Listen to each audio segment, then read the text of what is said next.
And I also request our divisional head, Superintendent of Post Offices, Shivaji Garu, comment.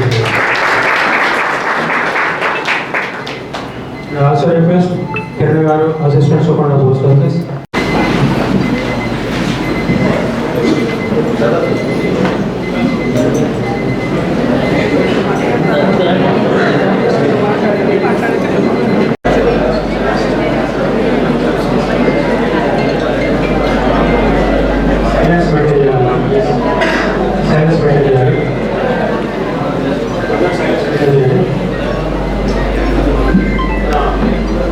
Postal division Jagtial head office కింద మన స్థాపన కలిసి ఇవాళ ప్రారంభమైనటువంటి తపాలా జాతీయ వారోత్సవం.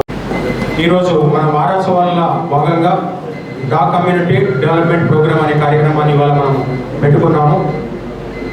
దాని యొక్క ప్రాముఖ్యత ఏంటంటే మన డిపార్ట్మెంట్లో ఉన్నటువంటి ప్రొడక్ట్స్ ఏవైతున్నాయో small savings and postal life insurance, rural postal life insurance, ఇంకా ఇతరత్ర ప్రోడక్ట్స్ ఏవైతున్నాయో ఇవాళ వాటి కార్యక్రమం ఉంటుంది. అయితే ఇంకా ఈ వివరాలు కాస్తంత వివరంగా వివరించాల్సిందిగా మన గవర్నమెంట్ ఎస్పీ గారిని నేను కోరుతున్నాను. వారు మన కోరికను మరించి రావడమే చాలా మన అదృష్టంగా భావించాలి. తొందరలో అంటున్నారు. ముందుగా తొందర ఎస్పీ గారిని కూడా ఈ కార్యక్రమాన్ని వివరించాలని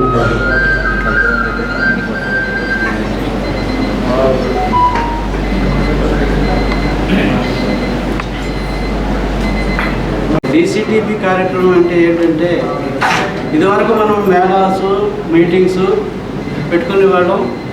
ఒక ఆర్పిఎల్ఐకి ఒకసారి పెట్టుకునేవాళ్ళం, లేదా అకౌంట్స్ గురించి ఒకసారి పెట్టుకునేవాళ్ళం, ఐపీపీబీకి ఒకసారి పెట్టుకునేవాళ్ళం. అట్లా కాకుండా అన్నీ మరి ఆల్ టుగెదర్ ఒకే ప్లాట్ఫామ్లో చేసుకోవాల్సిన ఆవశ్యకత ఉందని మ్యాన్ పవర్ వేస్ట్ కాకుండా ఈ కార్యక్రమం రూపొందించడం జరిగింది. దీంట్లో ఇదివరకు మన డిపార్ట్మెంట్ వాళ్ళే పాల్గొనేవాళ్ళు, కొన్ని చోట్ల ప్రజలు కూడా పాల్గొనేవాళ్ళు.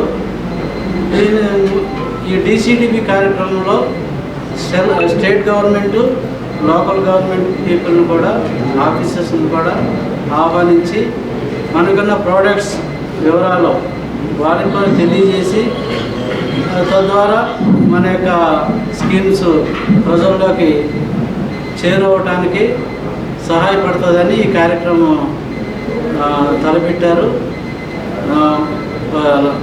1-9 నుంచి ఈ కార్యక్రమం జరుగుతూ ఉంది. దీంట్లో ప్రధానంగా మన యొక్క ప్రోడక్ట్స్ అన్నిటి గురించి వివరంగా మనం చర్చించుకో. ఎస్పీ గారు ఏదైతే గైడెన్స్ ఇచ్చారో అవన్నీ మనందరం పూర్తిగా పాటించి మన ప్రొడక్ట్స్ని కూడా డెవలప్మెంట్లో తీసుకురావాలి. ఇప్పుడు సేమ్ సబ్జెక్ట్ మీద కిరణ్ గారిని ప్రసంగించాల్సిందిగా రిక్వెస్ట్ చేస్తున్నాను.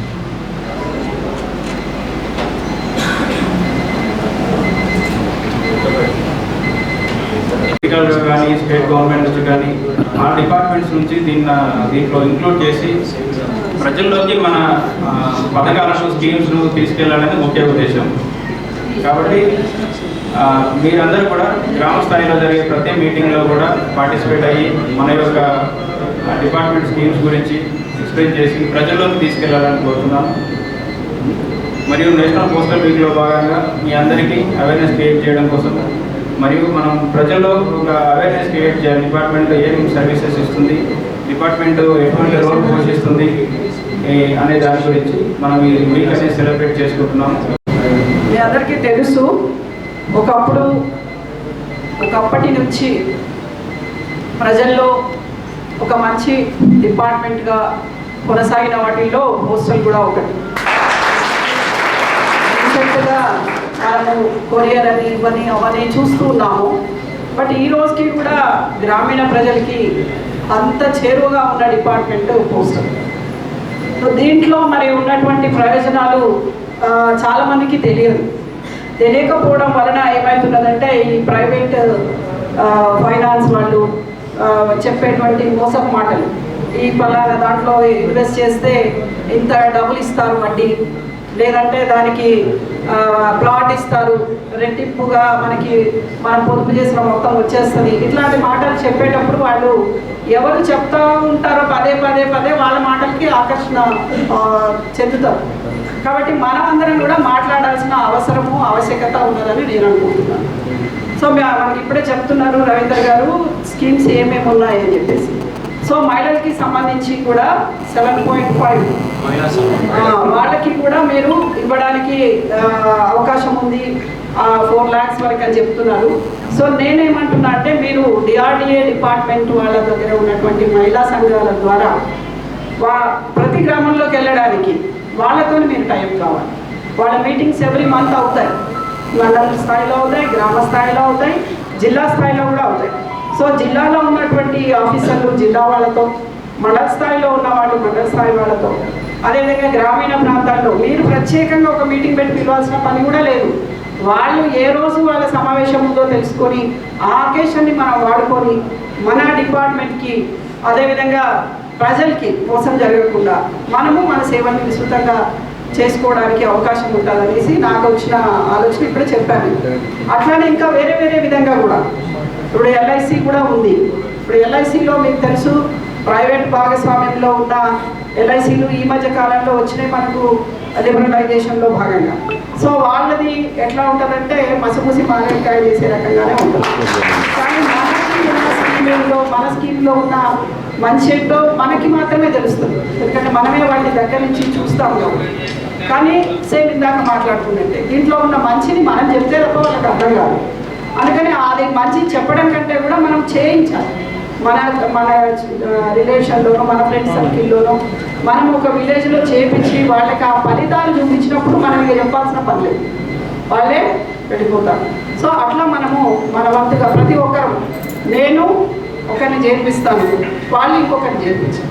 ఇప్పుడు గ్రూప్లలో ఎట్లా చేస్తున్నారు చూసారు కదా, ఒకరిని చేర్పిస్తే వాళ్ళు 10 మందిని పట్టుకురమ్మంటే పట్టుకొస్తున్నారు, 10 మంది బక్రాలను పట్టుకొస్తున్నారు. మనం బక్రాలను పట్టుకురావట్లేదు, బక్రా కాకుండా చూస్తున్నాం. కాబట్టి ఇది మంచి కార్యక్రమాలు, ఇలాంటివన్నీ కూడా తీసుకోవాలి. మీరు కొరియర్లో ఈ రోజుకి కూడా మరి ఇంత పెద్ద టెక్నాలజీ వచ్చింది, ఎందుకు కొరియర్లో ఎపిక్ కార్డు పంపట్లేము మేము మా డిపార్ట్మెంట్కి సంబంధించి? కేవలం ఎపిక్ కార్డులు పోస్టుల ద్వారానే పంపుతున్నాము. రవీంద్ర గారి యొక్క సహాయంతో మేము 80,000 పంపించాము ఈ మధ్య కాలంలో. 80,000 డిస్ట్రిబ్యూట్ చేశారు, ఎక్సెప్ట్ ఒక 400-500 మాత్రమే. అవి కూడా వాళ్ళు రాంగ్ అడ్రస్ పెట్టడం వల్ల లేకుంటే రెంట్కున్న వాళ్ళు షిఫ్ట్ అవ్వడం వల్ల వచ్చాయి. వాటిని కూడా మనం మళ్ళీ వాళ్ళని ట్రేస్అవుట్ చేసి ఇవ్వడం జరిగింది. కొన్ని డెత్ కేసులు ఉన్నాయి తప్ప 80,000 ఈ 6 monthsలో డిస్పాచ్ చేయడం అనేది పెద్ద టాస్క్. ఏంటంటే మన జగిత్యాలే మ్యాక్సిమం చేస్తాం, అది వారికి కూడా తెలుసు. So congratulation. ఇంకొక 10,000 మొన్న ఇచ్చాము, ఇంకొక 20,000 కూడా అవ్వబోతున్నాము. సో ఎలక్షన్ ముందు అవన్నీ కూడా స్పీడ్గా డిస్ట్రిబ్యూట్ కావాలి, ఎందుకంటే ఆ ఎపిక్ కార్డు ఉంటే మనం ఓటర్ని ఈజీగా ఐడెంటిఫై చేసి పంపిస్తాం ఓటింగ్కి కాబట్టి. సో అట్లా మీరు రకరకాల కార్యక్రమాలు చేస్తున్నారు. అదేవిధంగా ఆర్డీ కూడా మీరు ఎంతమందిని ఆ రకంగా ఎంకరేజ్ చేస్తే, ఒకప్పుడు చాలా పావర్టీ ఉండేది, ఇప్పుడు కొంచెం తగ్గింది.